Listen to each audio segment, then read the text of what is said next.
Ready? 3, 2, 1. We are Team 4, and this is a case study of Domestic Auto Parts.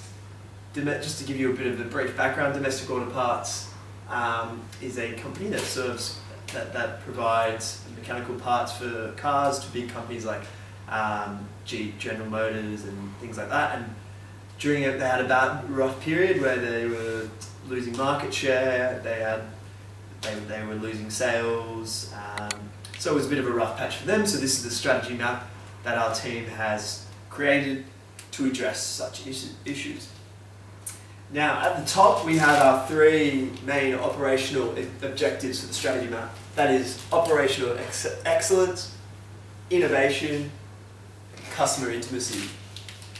And here, on the side, we have our perspectives, which they are learning, internal perspective, clients, and financial perspective. Now, the overall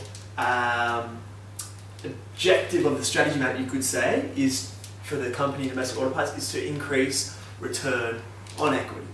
Really, I like to start from the bottom and demonstrate the flow to this main objective. So I'll start in our customer intimacy and learning section, where we have standardization of business practices. This is a very simple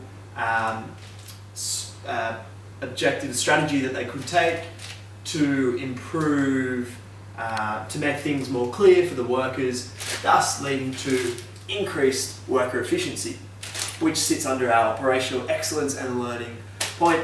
And by improving workers' efficiency, we would have all of these points would be affected just by improving workers' efficiency. We all know how important efficiency is in a company, and Domestic Auto Parts seems to be lacking this efficiency at the moment. So standardising business practices would definitely improve this area. Now, if we go to innovation and learning, which is a really key point, a key strategy for Domestic Auto Parts going forward, that is to promote worker creativity. This will lead to greater innovation, new products, and we'll see this flow here. We'll see them become more of a leader in product development and more innovation overall throughout the company, whether that's products, business processes, marketing, anything.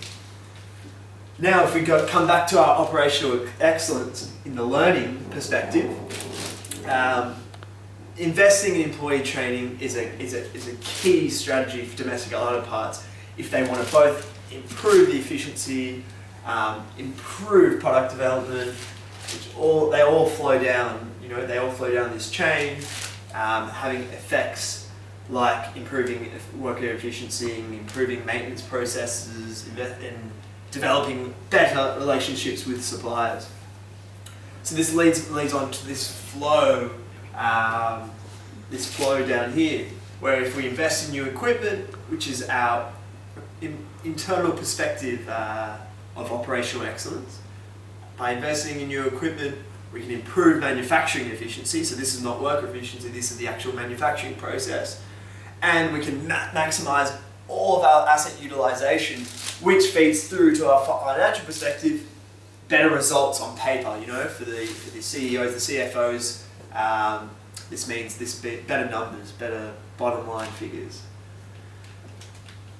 If we come back to our customer intimacy, there's a point that I really like to emphasize, that is integrating the customer needs to the business. Domestic Auto Parts really needs to put the client first, and they can do this in a number of ways. Really, the main way could be improving this efficiency, which would really see customers' needs taking place, and this leads to better relationships, and this would lead to becoming a better supplier because you've improved the relationships with the suppliers, leading to increased market share, which Domestic Auto Parts is lacking, and finally our overall objective, increased return on equity.